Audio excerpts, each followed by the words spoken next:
በምዕራብ ሐረርጌ ዞን የኦሮሞ ነጻነት ግንባር ደጋፊዎች ናቸው በሚል በርካታ ሰዎች በጅምላም እየታሰሩ ይገኛል።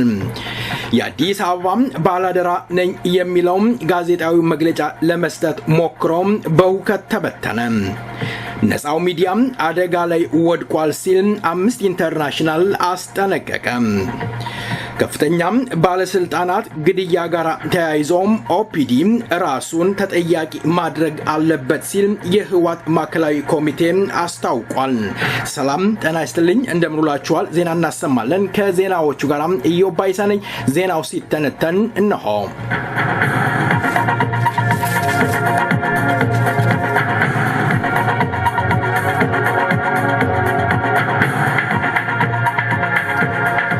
በኦሮሚያ ክልል ምዕራብ ሐረርጌ ዞን የኦሮሞ ነጻነት ግንባር ደጋፊዎች በመባል ሰዎች በጅምላ እየታሰሩ እንዳለ ተገለጸ።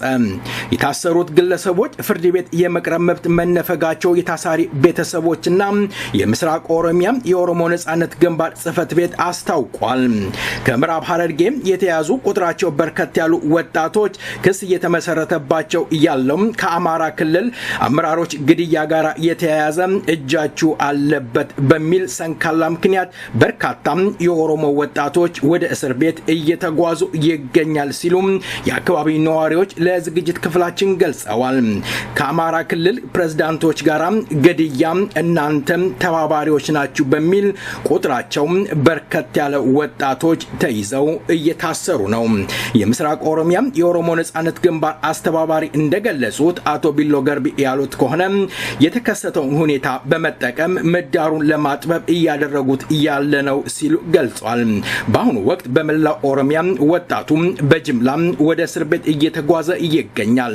ጨለማን ተገን በማድረግ ቤት ለቤት አሰሳ በማድረግ የኦሮሞ ወጣቶች አባቶችን ወደ እስር ቤት እያሰሩ የሚገኘው የዶክተር አብይ አመራር አሁንም የትናንትናውን እስር እንግልት በኦሮሞ ወጣቶች ላይ እንደቀጠለ ነው ሲሉ ነዋሪዎች አምረው ይገልጻሉ። ለባለስልጣናቱ ግድያም ኦዲፓም ራሱን ተጠያቂ እንዲያደርግ ህወሓት ጠየቀ። ለሁለት ቀናት ሲያካሂድ የነበረው የህወሓት ማዕከላዊ ኮሚቴ አስቸኳይ ስብሰባ አጠናቆም መግለጫ ሰጥቷል። ህወሓት በመግለጫው በአሁን ጊዜ ሀገሪቷን ሊበታትን ያለው ከዚህም የተሰባሰቡ የትንክተኞች ቡድን ነው። ይህ ኃይል እንደፈለገ እንዲንቀሳቀስ እድል የሰጠው ደግሞ ኦዲፓ ስለሆነ ኦዲፓ በአጠቃላይ ስለ ጥፋቱም በፓርቲው አመራር ላይ የተፈጸመውን ግድያ በዝርዝር ገምግሞ ራሱን ተጠያቂ እንዲያደርግ እንዲሁም የኢትዮጵያ ህዝብን ይቅርታ ሊጠይቅ ይገባል ብሏል የህወሓት ማዕከላዊ ኮሚቴ። የኢትዮጵያ መንግስት ባለፈው ዓመት በመገናኛ ብዙሃን ነጻነት ላይ ያደረገው ከፍተኛ መሻሻል የኋሊት የመቀልበስ አደጋም ተጋርጦበታል ሲል የዓለም አቀፍ የመብት ተሟጋች ድርጅት አሳሰበ። የዓለም አቀፍ የመብት ተሟጋች ድርጅት ባሰራጨው ዘገባ እንዳለው መንግስት ሰሞኑን ጋዜጠኞችን ማሰርና የሀገሪቱ መከላከያ ሚኒስቴር ወታደራዊ ሚኒስቴር አወጡ ያላቸውን ጋዜጠኞች እንደሚከስ ማስታወቁ ለፕሬሱ ነጻነት አደገኛ ነው። በምስራቅ አፍሪካ የአምነስቲ ኢንተርናሽናል ዋና ተጠሪ ጆንስ ዩኒንኪ የእስር የመከሰስ ዛቻና ጠቅላይ ሚኒስትር አብይ አህመድ ወደ ስልጣን ከመጡ ወዲህ በኢትዮጵያ የታየው የፕሬስ ነጻነት የሚደፈጥጥ ሀገሪቷም ወዳልተፈለገ አቅጣጫ የሚያመራት እንደሆነ አመልክተዋል። የድርጅቱ ዋና ተጠሪ የታሰሩት ጋዜጠኞች ሁሉም መፈታት አለባቸው፣ የተመሰረተባቸው ክስ ውድቅ መሆንም አለበት ሲሉ አሳስበዋል። አምነስቲ እንዳለው የኢትዮጵያ መንግስት መፈንቅለ መንግስት ካለው የባለስልጣናት ግድያ ጋር በኋላ 3 ጋዜጠኞች ታስረዋል። ከ3ቱ 2ቱም በአሸባሪ ክስ ተከሰዋል። የአዲስ አበባ ባላደራ ምክር ቤት የተባለው ስብሰባው ባለፈው ሰኔ 15 አዲስ አበባና በባህር ዳር ውስጥ ከደረሰው የባለስልጣናት ግድያ በኋላ መሪዎቹና አባላቶቹ መታሰራቸውን አስታወቀ። የምክር ቤቱ መሪዎች ዛሬ በሰጡት ጋዜጣዊ መግለጫ የህሊና እስረኞች ያላቸው ባልደረቦቹም እንዲፈቱም ጠይቆም የኢትዮጵያ ገዢ ፓርቲ ስለ አዲስ አበባ የሚያሰራጨውን መግለጫ ተንኳሽ ኢህአዴጋዊ በማለት አንኳሰውታል።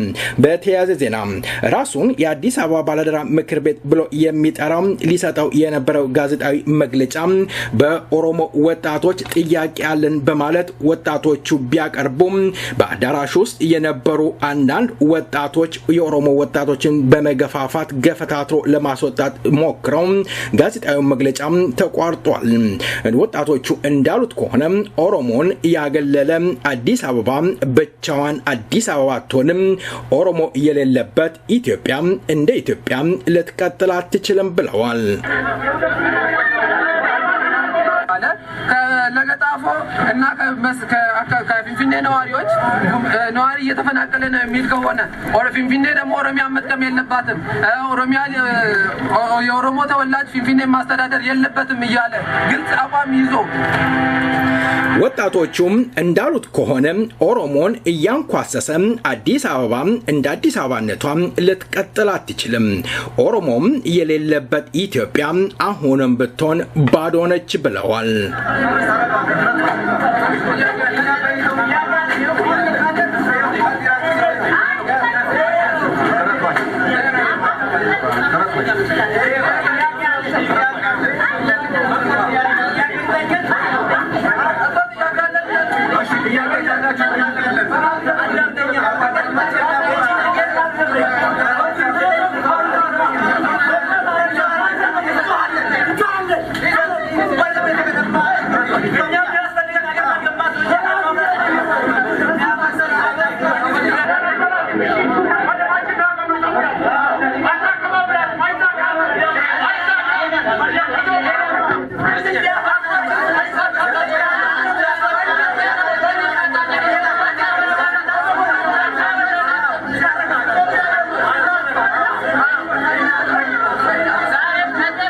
ኦሮሞም አሁንም መብቱን ማስከበር አለበት ሲሉም የፖለቲካ ተንታኞች ይገልጻሉ። በአዲስ አበባ ወይም በሸገር እየታየው ባለቤት የሌላት ከተማ ይመስል ባላደራ ሌላም እየተባለ ኦሮሞን የሚያገል ስለ ኦሮሞም ባህልና ማንነትን የሚያንኳስስ ኦሮሞ ላይ የሚከፈተው ዘመቻ መቆም አለበት። አዲስ አበባ የኦሮሞም እምብርት ምድር ሆና ሳለች ባለቤት እንደሌላት ኦሮሞ አዲስ አበባን ማስተዳደር የለበትም የሚለው ነገር ተንኳሽ ነው ሲሉ ወጣቶቹ ገልጸዋል።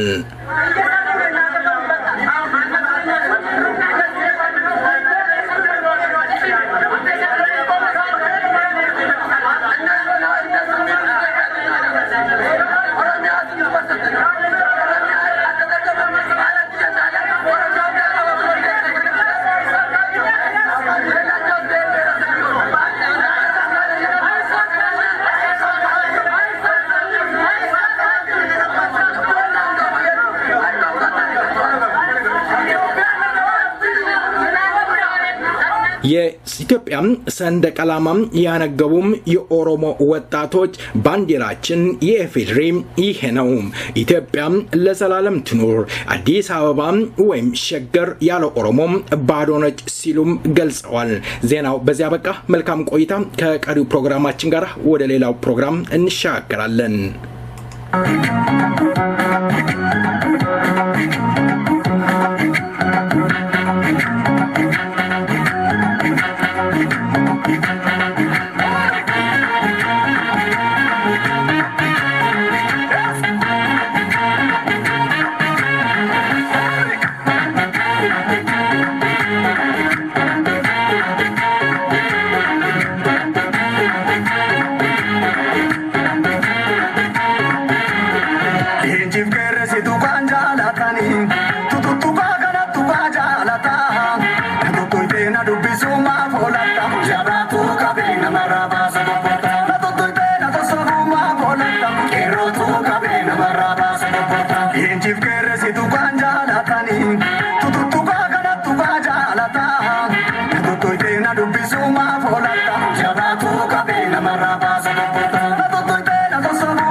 Gafa gamtem gabesa kaba, gafa roroti kero kaba. Gepade ade pade lola lamiko, tikinda maramiro tigera pango. Tigapade ade pade lola kero pango, tikinda maramiro tigera pango. Kapsa gabesi jajabadu jajabeko, tikinda maramiro tigera pango. Falma male malingiru ya akumabo, tikinda maramiro tigera pango. Injifane abilisambu alamiko, tikinda maramiro tigera pango. Tikinda maramiro ya akumabo, tikinda maramiro tikinda maramiro ya kerobo, tikinda maramiro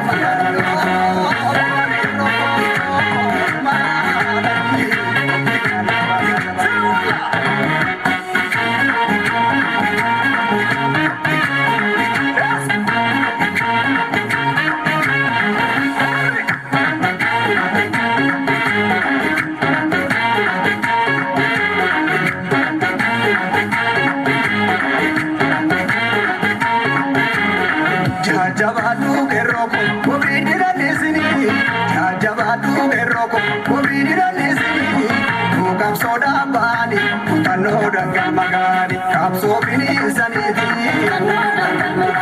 dina werara niti. Yartu gomi saniti, dina bini saniti. Maniri raniti. Gamta falmata niti, beda danda niti, debus danda niti, lupu varega niti, la feda java niti.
Gafa gamtem gamesa kaba, gafa roroti kero kaba. Gepade ade pade lola lamiko, tikinda maramiro tigera pango. Tigapade ade pade lola kero pango, tikinda maramiro tigera pango. Kapsa gabesi jajabadu jajabeko, tikinda maramiro tigera pango. Falma male malingiru ya akumabo, tikinda maramiro tigera pango. Injifane abilisambu alamiko, tikinda maramiro tigera pango. Tikinda maramiro ya akumabo, tikinda maramiro tikinda maramiro ya kerobo, tikinda maramiro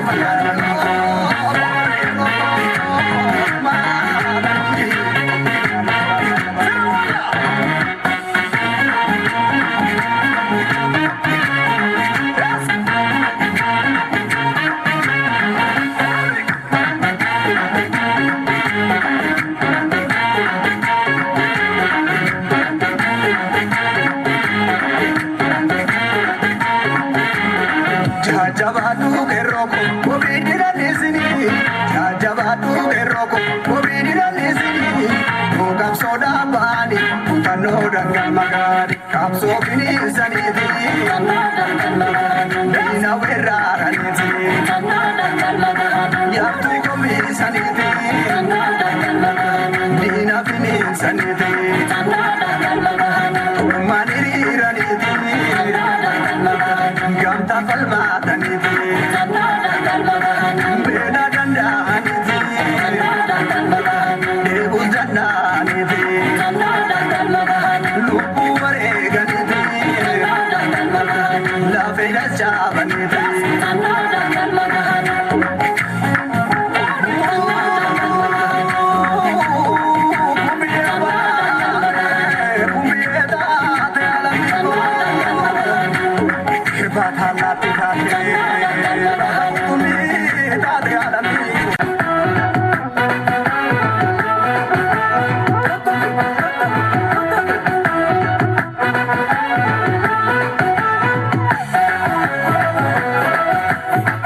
ወጣቱም ወደ ትምርት ይጓዛል ከዚህም በኋላ እስር የለም ያሉት ጠቅላይ ሚኒስትር ዶክተር አብይ ወጣቱን በጅምላ ወደ እስር ቤት ያጓዙት ይገኛል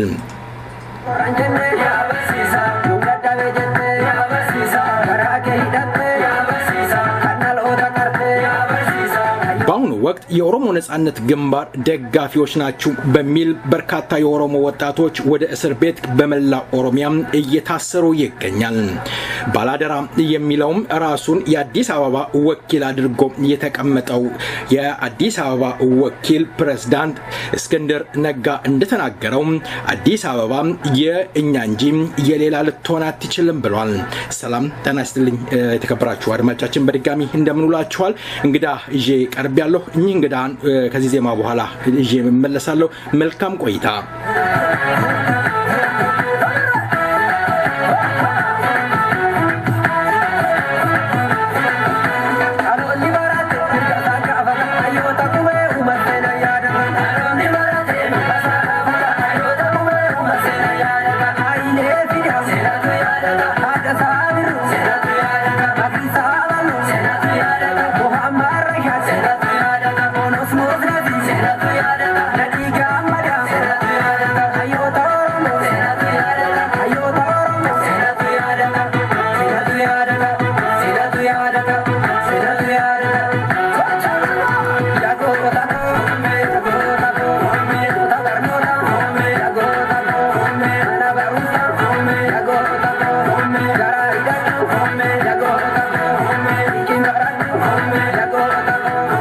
የአሸባሪ ህግ ይሻራል ቢባልም በአሁኑ ወቅት ጋዜጠኞች በሽብር እየተከሰሱ ይገኛሉ አቶ ጀማል ኢብራሂም ለቃለ መጠይቁ ፈቃደኛ ሆነው ስለቀረቡ በሰይፈ ነበልባል ራዲዮ ዝግጅት ክፍልና እንዲሁም በአድማጮች ስም ከልብ አመሰግናለሁኝ ሃሎ የብንም በጣም አመሰግናለሁኝ ለህዝባችን ለምታገለግሉት ለምታደርጉት አገልግሎትም ምስጋና ይገባቸዋል ይድረሳችሁ ላለኝ ከልብና መሰግናለን አቶ ጀማል እንግዲህ በአሁኑ ወቅት በተለያየ ኦሮሚያ ክልል የኦሮሞ ነጻነት ግንባር ደጋፊዎች ናችሁ በሚል ሰው እየታሰረ ይገኛል አሁን ደግሞ በአማራ ክልል ከአማራ ክልል ጋር አመራሮች ጋር እየተያያዘ የኦሮሞ ወጣቶች ከመፈንቅለ መንግስቱ ጋር እጃችሁ አለ በሚል በርካታ ወጣቶች እየታሰሩ እንዳለ ይገኛል ምናልባት ምዳሩ እየጠበበ መሆኑን የሚገልጽ ይሆን እውነትስ የኦሮሞ ወጣቶች ከአማራ ክልል ፕሬዝዳንት ግድያ ጋር እጃቸው አለ ማለት ይቻላል እንግዲህ ነገሩን ወደ ኋላ ሄዶ መመልከት የሚሻል ይመስለኛል በተለይም የኦሮሞን ጉዳይ በሚመለከት ከአለፈው ሴፕቴምበር ኦልሞስት አንድ አመት ሊሞላው አካባቢ ደርሷል ኦኤልኤፍ የውጭ የነበረው አመራር መመለስ ይችላል ከተባለ ጊዜ በኋላ ችግሮቹ እስከ ዛሬም እንደቀጠሉ ነው ያሉት አንዳንዴ ከሆነ ከሻዕቢያ ከቲፒኤልኤፍ ጋር ተራላችሁ የእናንተ ሬዲዮ ወይም ደግሞ ቴሌቪዥናችሁ ከዛ ነው የሚተላለፈው ወታደሮቻችሁን በትግራይ በኩል ነው ያስገባችሁት ከቲፒኤልኤፍ ጋር እየሰራችሁ መንግስታችሁን ልታጨናግፉ ነው በሚል ሰበብ ኦኤልኤፍ ላይ ብዙ ነገሮችን ሲያሳብቡ ነበረ ከዛም በኋላ ደግሞ የታጠቀ ወታደር አላችሁ የኦሮሞን የታጠቀ ኃይል በእናንተ የሚመራው ካላስፈታችሁ ብሎ አዲስ አበባ ውስጥ የሚገኘውን የኦኤልኤፍን አመራር ሲያስጨንቁ ነበር ይሄ ነገር እስካሌት አድርጎ በሽምግልናም ተሞክሮ ኦሮሞ ሽማግሌዎች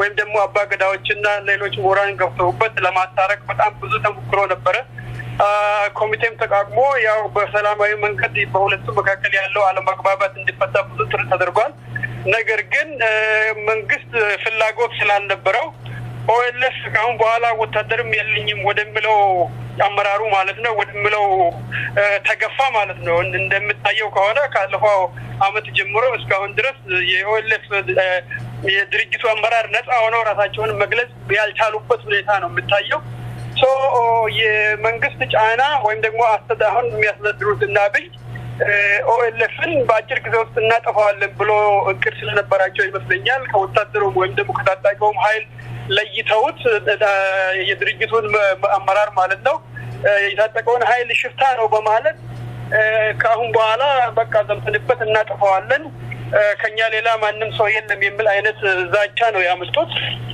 ሽፍቶችን ለማጥፋት ቆርጠን ተነስተናል የሚል ነው ነገር ነው የምትዋው በዛኛው ከዚህ ጋር በተያያዘ ወጣቶች እንግዲህ የኦኤልኤፍ ኦሮሞ ውስጥ በጣም ብዙ ድጋፍ ያለው ድርጅት መሆኑ ስለምታወቅ ለዚህ ለውጥም ደግሞ ቄሮና የኦሮሞ ትግል የሆነ ውጤቱን ያመጣው በጣም ትልቅ ፍርሃት አለባቸው ኦፒዲዎች የተጣጣቀውን ኃይል የምንነካ ከሆነ ወጣቱ እንደገና ተከፍቶ ተነስቶ አመት ሊያስነሳብን ይችላል ብሎ ስለሚፈሩ ይህንንም ደግሞ ከኦኤልኤፍ ጋር ስለሚያያይዙ በሰላማዊ መንገድ እንታገላለን አብረን መስራት እንችላለን ወደ ሽግግሩ ሰላማዊ እንዲሆን እንመኛለን ብሎ የኦኤልኤፍ አመራር ያለውን አልተቀበሉም አልፈለጉትም ምክንያቱም ህዝባችን እነሱ እንደማያምኑ ስለሚያውቁ ለምርጫ ከቀረበ ይሄ ድርጅት ያሸንፍናል ብሎ ስለሚፈሩ እንደምንም ብሎ በቃ ደጋፊዎቹንም በማሸበር ማህበረሰቡንም በማሸበር በማስፈራራት ቤቱን በማቃጠል ሁሉም ተደግፋላችሁ ታበላላችሁ በማለት አባት በልጁ የተነሳ የምታሰርበት ሁኔታ ነው ያለው ዛሬ ነገሩ እንግዲህ ካለፈው አመትም ጀምሮ የዩስሙላ በሰላማዊ መንገድ ታገሉ አንድ ላይ ስለ ኦሮሞ ጉዳይ እንሰራለን ይበሉ እንጂ ዋናው አላማቸው ኦኤልኤፍን በማህበረሰቡ ውስጥ በተቻለ መጠን ለማስጠላት እንደገናም ደግሞ እንዳይኖር ድርጅቱ ሙሉ በሙሉ እንዳይኖር ደጋፊዎቹን በማሰር በማስፈራራት ከተቻለም ከአገርም ያው እንደድሮ እንደ ቲፒኤልኤፍ ዘመን በማባረርም የበላይነትን ለመያዝ የሚደረግ በጣም ትልቅ ሩጫ እንደሆነ ይታያል ማለት ነው ከአማራዎቹ መገዳደል ጋር የተያያዘ ነገርም አይደለም ማለት ነው ግን በአማራ አካባቢ በቅርብ ጊዜ በጣም ትልቅ ችግር ስላለ ኦሮሚያም ውስጥ በተመሳሳይ ሁኔታ እርምጃ ከወሰድን አማራ ክልል ውስጥ የምንወስደውን አይነት እርምጃ ከወሰድን አማራዎቹ መንጫጫታቸው ይቀንሳል በዚህ ከበር ማለት ነው የአማራ ተጨንተኖችን ስናስር ኦሮሞ አልታሰረም ብሎ እነሱ እንዳይንጫጩ በኦኤልኤፍ ሐሳብን አሁንም ኦሮሞንም እናስራለን የሚል በዛ ሽፋን ያው የቀጠለ ነው ማለት ነው የኦሮሞ እንደው አቶ ጀማል ይሄ እንግዲህ ለረጅም አመት ለ28 አመት ህዋት ሲያስር ሲገድል ነበር ይህ የኦሮሞ ወጣት እስርም እንግልትም ሳይበግረው ታንክ ፊት ቆሞ ሲታገል ነበር እስር እንደው መፍትሄ ይሆናል ምዳሩ እየጠበበ ከሄደ አሁንስ ያ ነገር ወጣቱ መቼም ፕሮፌሰር መራራ ጉዲና የተናገሩት የሚበላው ያጣ ህዝብ መሪውን ይበላል ብለው ተናግረዋልና እንደው እስር መፍትሄ ይሆናል በፍጹም ሊሆን አይችልም ከአሁንም በፊት ያባባሰው የስተቅል በደንብ ያከታተለው ግፉ ነው እንደዚህ አይነት እስር ምክንያታዊ ያልሆነ ለማስፈራራት በማሸማቀቅ ህዝቡን ከመቶ ሺህ በላይ ሰዎችን በማሰር እስር ቤቶች ሁሉ ኦሮምኛ ብቻ ተናጋሪ እስከሆኑበት ጊዜ የደረሰበት ጊዜ ሁሉ ነበረ ያ ሁሉ ኦሮሞን አሸማቆ ከትግሉም ሊያቆሙ አልቻለም አሁንም የሚቀጥለው ምዕራፍ እንግዲህ አሁን ለጊዜው ህዝባችን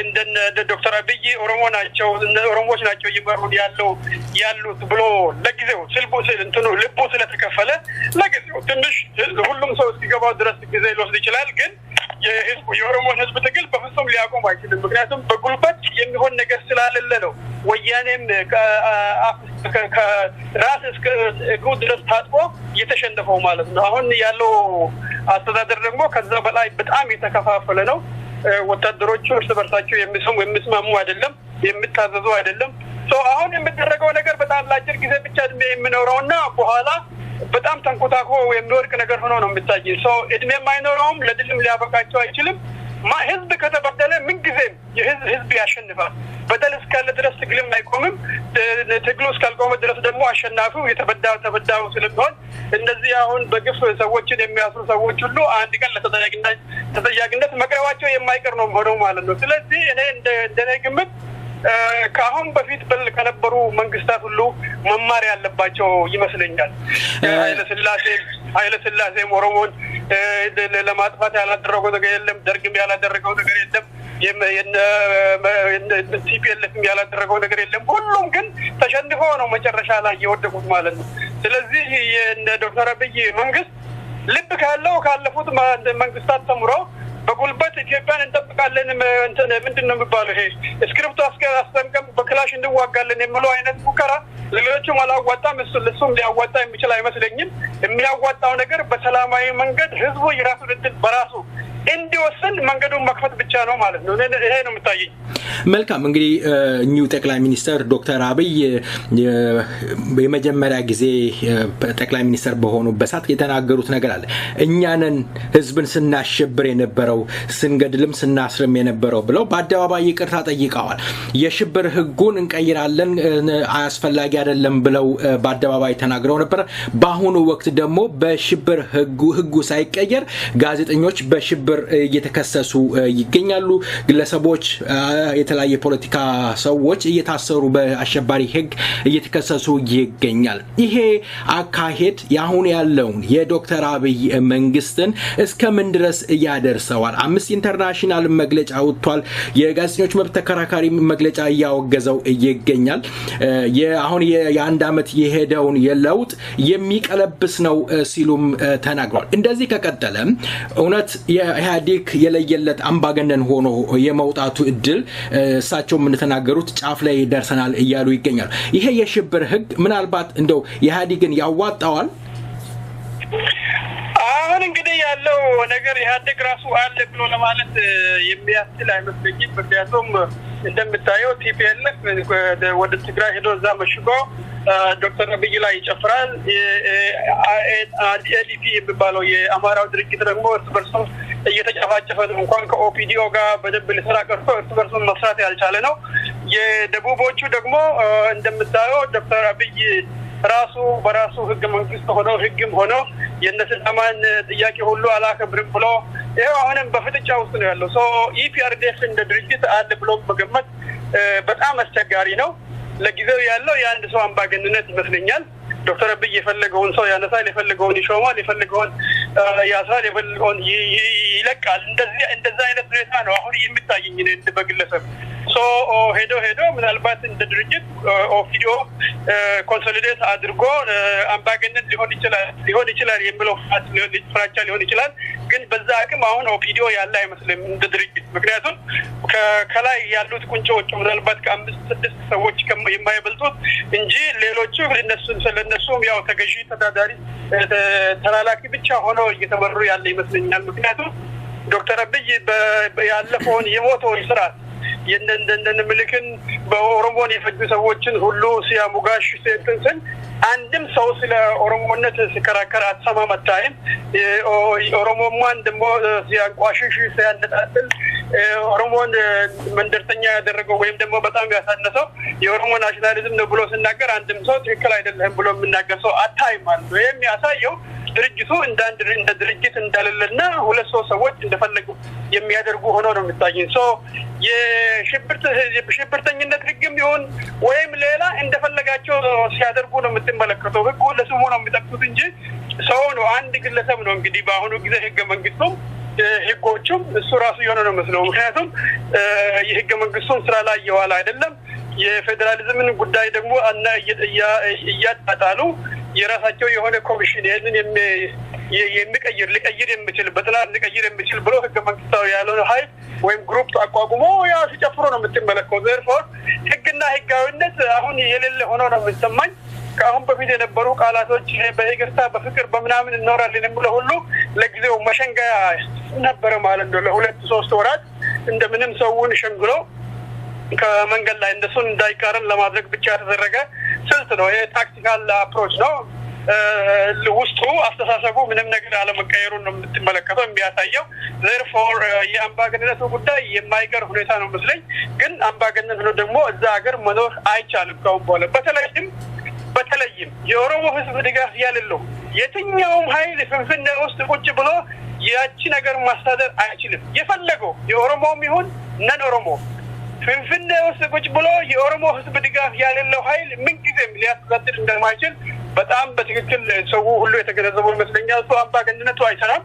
ወደ አምባገነንነት ከማጋደል ልቅ እንዴት ነው የኦሮሞን ህዝብ ጥያቄ የምንመልሰው፣ እንዴት ነው የኦሮሞን አንድነት የምንጠብቀው የሚለው ላይ ቢያስቡበት ምናልባት ለነሱም የተሻለ ይመስለኛል። ይሄ ነው የምታየኝ። እንግዲህ የህጎቹን ጉዳይ ለጊዜው ህግና ህጋዊነትም የለም።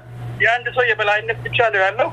እነሱ ነው የምንመለከተው። ያው ይታረማል ብዬ ሆፕ አደርጋለሁ። ካልታረመው ደግሞ በህዝብ ትግል ለውጥ መምጣቱ አይቀርም። እንግዲህ መንግስት ባለበት ሀገር ውስጥ የአዲስ አበባ ከንቲባ በህግ ተመስርቶ ቁጭ ብሎ እያስተዳደረ ባለበት ሰዓት ጋዜጠኛ እስክንድር ነጋ የአዲስ አበባ ባላደራ ብሎ እየተንቀሳቀሰ ይገኛል። ዛሬ ጋዜጣው መግለጫ ለመስጠት በመከረበት ሰዓት የኦሮሞ ወጣቶች ኦሮሞን ያገለለ ባላደራ የትም አይደርስም፣ ኦሮሞን እያንቋሻችሁ እናንተ ይሄን ማድረግ የለባችሁም በሚል ጋዜጣው መግለጫው እንዲበተን ተደርጓል። ይሄን እንዴት ያዩታል? እውነት መንግስት ባለበት ከንቲባ ባለበት ራሱን ባላደራ ብሎ የሚንቀሳቀስ አካል እንደው የአብይ መንግስት ደካማነትን ያሳይ ይሆን? እኔ ሁለት ነገር ነው የምታየኝ እዛ ላይ የመንግስት ደካማነት ብቻ ሳይሆን የመንግስት ፍላጎትም የተቀላቀለበት ነው የሚሰማኝ። ምክንያቱም ዶክተር አብይ ገና ሲሾም ስልጣን የያዘለታ ቤተ መንግስት ውስጥ ገብቶ ያደረጋቸው ንግግሮች እንደነ እስክንድርና ሌሎች የሱን መንገድ የሚከተሉ ሰዎች የሚመኙትን አይነት ኢትዮጵያ ነበር ወይም ደግሞ አስተዳደር ነበር። እንደ ምኒልክን ኃይለ ሥላሴን በፊት የነበሩ የኢትዮጵያ ነገስታትን እያሞገሰ ታላቋን ኢትዮጵያ እናመጣለን የሚለው ያው የእስክንድር አስተሳሰብ ነው። የእስክንድር ብቻም ሳይሆን ግንቦት ሰባት እንደዚህ አይነት ክርክር ነበራቸው። ያ የነሱ ተደራጅ መልሰው መደራጀት የመንግስትን ፍላጎት ያለበትና ያንን ዳይሬክሽን እኛ በምንፈልገው መንገድ ያስኬዱልናል የሚል የዶክተር አብይም ፍላጎት የተቀላቀለበት ይመስለኛል። ነገር ግን ሁኔታው ሄዶ ከነ እስክንድርም አልፎ እስክንድርና ሌሎች የታጠቁ ኃይሎችን ሁሉ አንድ ላይ ጨማምሮ ሌላ ደግሞ ከአማራ ክልል ውስጥ ብሔርተኛ የሆነ አብን የሚባል ድርጅት በመፈጠሩ ዶክተር አብይንና የሱን ጓደኞችም ለስልጣናቸው እጅግ በጣም እያሰጋ የመጣ ይመስለኛል። ምክንያቱም የአማራው ናሽናሊዝም አሁን ባለው ሁኔታ ልክ እንደ ተነከሰ ውሻ ሁሉንም ህዝብ ለመንከስ ሁሉንም ሰው ለመንከስ የሚጓዝ ነው የሚመስለው። ከአሁን በፊት ዩጎዝላቪያ ስትበጣጠስ ሰርቦቹ በዚህ አይነት ሁኔታ ነበሩ። የበላይነት ስለነበራቸው ለረጅም ጊዜ ጥቅማቸው ስለተለካ የዛን ጊዜ ሌሎች ማህበረሰቦች ስለራሳቸው መብት በሚታገሉበት ወቅት እንዴት ከኛ እኩል ትሆናላችሁ፣ እንዴት የእኩልነትን መብት ጠይቃላችሁ በሚል ሰርቦች ከሚገባው በላይ ራሳቸውን በማደራጀት ድሮውንም አመራሩ በእነሱ እጅ ስለነበረ ሰዎችን መፍጀት፣ ማሰር፣ ማሰቃየት ጀምሩ ማለት ነው። ውንድድ ናሽናሊዝም ይሉታል ፈረንጆቹ። የምታየው አሁን እንግዲህ የአማራው በስነ ልቦና እኛ የበላይነት ኢትዮጵያን የፈጠርነው እኛንን ልክ እግዚአብሔር ሰዎችን ፈጥሮ ሰዎች እግዚአብሔር እንደሚያመሰግኑት ሁሉ ሌሎች ማህበረሰቦች ኢትዮጵያ ውስጥ ያሉት እኛም ማመስገን አለባቸው። እኛን እንደ እግዚአብሔር ማየት አለባቸው። የሰው ልጅ የውሃ መለኪያ ራሱ አማራ ነው። ሁሉም ሰው አማራ መሆን አለበት፣ ካልሆነ ደግሞ መጥፋት አለበት የሚል አካሄድ እየሄዱ ስለሆነ ዶክተር አብይም ይሄንን ስመለከት እንግዲህ የተቀናጀ አይነት ይሄ በአዲስ አበባ ወኪል ነኝ የሚለውና ጎንደር ውስጥ አሁን በቅርቡ የተደረገው ነገር ኦሮሚያ ውስጥ ደግሞ በየአካባቢው በአብን የሚከፈቱ ድርጅቶች ቢሮዎች የእነሱ ስልጣን እያሰጋ ስለመጣ አሁን ድሮ ከነበራቸው ፍላጎት ትንሽ የመቀነስና እነሱን ለመገደብ የሚደረግ ጥረት ይመስለኛል። በሁለቱም መካከል ያለው ቅራኔ እንግዲህ የስልጣን ይገባኛል እንጂ የአስተሳሰብ ልዩነት አይመስለኝም። ምክንያቱም ዶክተር አብይ ሁሌ ይናገር የነበረው የኢትዮጵያን አንድነት በክላሽ እንጠብቃለን የገናናዋን ኢትዮጵያ እንመልሳለን የሚል ነው። እስክንድርና ሌሎች የአማራ ናሽናሊስቶች ከዚህ የተለየ አስተሳሰብ ያላቸው አይመስለኝም። ትልቁ ችግር ያለው ምንድነው? በኢትዮጵያ አንድነት ስም ካሁንም በፊት ሰዎች ይፋጁ ነበር። በኢትዮጵያን ገናና እናደርጋለን በሚል እርስ በርሳቸው ሲፋጁ ነበር። ኢህአፓና መኢሶን ጎን ለጎን ሆነው ደርግና ኢህአፓ ሁሉም ባለፉት አመታት ሲፋጁ የነበሩ ኢትዮጵያን እናስጠብቃለን የሚሉ ናቸው። ነገር ግን ስልጣን ላይ ደግሞ ስለማይስማሙ እርስ በርሳቸው ሲፋጁ ነበር። አሁንም የምታየው በአማራ ክልልም የተደረገው መፋጀት ስልጣኑን እኔ መያዝ አለብኝ የሚል ነው። በእነ ዶክተር አብይና ደግሞ ይሄ የአዲስ አበባ ምናምን የሚባለውም አስተሳሰቡ አንድ ሆኖ ግን እኔ ነኝ ባለስልጣን ሆነ ያለብኝ አንተ አይደለህም አትገባም የሚል እርስ በርስ መገፋፋት ነው መስሎ አሁን እርምጃ እየተወሰደ ያለው እጅግ በጣም ኤክስትሪም በሆኑና ዶክተር አብይንም ከሰው የማይቆጥሩ አይነት ሰዎች ሆኖ ነው የምታየኝ እስክንድር አይነቱ ማለት ነው። ይሄ አብን የሚባለውና የእስክንድር ግሩፕ አማራ ክልል ውስጥ ካለው ንቅናቄ ጋር በጣም የተያያዘ ነው እና ባለፈው ጊዜ መፈንቅለ መንግስት ሲሞከር እስክንድርም ጎንደር ነበረ። ሌሎች ክፍለ ሀገሮች ወይም ደግሞ ሌሎች ህዝቦች አካባቢ አይደለም የሚንቀሳቀሰው። በአማራ ናሽናሎች ለመስቀስቀስ የሚናገራቸው ከተሞች ዝግጅቱን የሚያዘጋጅባቸው ከተሞች ስሞች ሲጠራ ሲናገር ተሰማኸው ደብረ ብርሃን ምናምን እያለ የሚቆጥረው አማራ የሚኖርበት አካባቢ ብቻ ነው ነው አሁን ያለው ትግል እንደሚመስለኝ የአማራን የበላይነት ለመመለስ እኔ እሻላለሁ የእርስ በርስ ጭቅጭቅና መፋጀት ነው እንጂ ከሌሎች ማህበረሰቦች ጋር የሚገናኝም አይመስለኝም። አንድ አይነት አስተሳሰብ ያላቸው ሰዎች ነገር ግን እኔ ካንተ እየተሻልኩ ለአማራና ለኢትዮጵያ ተጠያቂ ነኝ የሚል ፍጅት ነው በእነሱ መካከል ያለ ፍጅት ነው መስለኝ። መልካም የመጨረሻ ጥያቄ ላድርገው አቶ ጀማል እንደው በየኦሮሞ ፖለቲካ ድርጅት አመራሮች እንዲሁም የኦሮሞ ቄሮ ብሊስ የተከበራችሁ አድማጮቻችን እንግዲህ አቶ ጀማል ተቋርጠዋል። በዚህ ዜማ ቆይታ እናደርጋለን።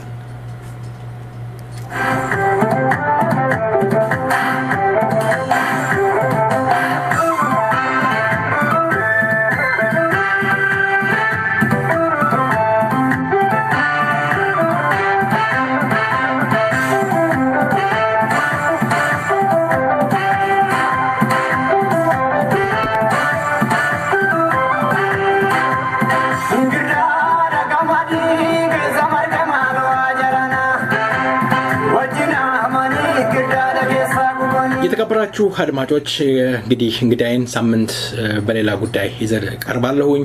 ለዛሬው በዚህ አበቃን። ቻው።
የተከበራችሁ አድማጮቻችን እስካሁን ድረስ እናስተናግዳችሁ የቆየነው ፕሮግራም በመምራት በሪ ዓለሙ ፕሮግራም በማቅረብ እኔ ዮባይሳም ቴክኒሻናችን አስፋው ገመቹ አብራናችሁ ነበር።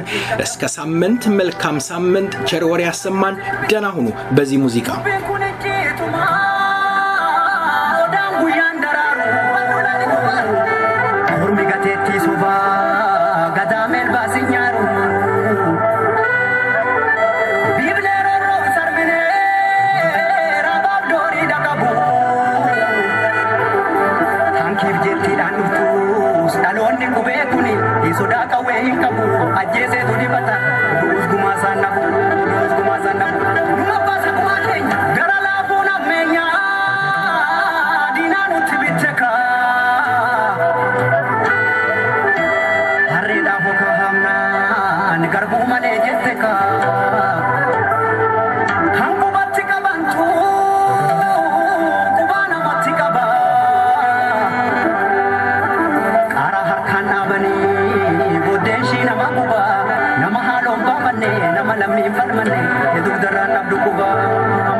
Kenya ho namni mana hida, dulle na kadi chimnu be, urmi obura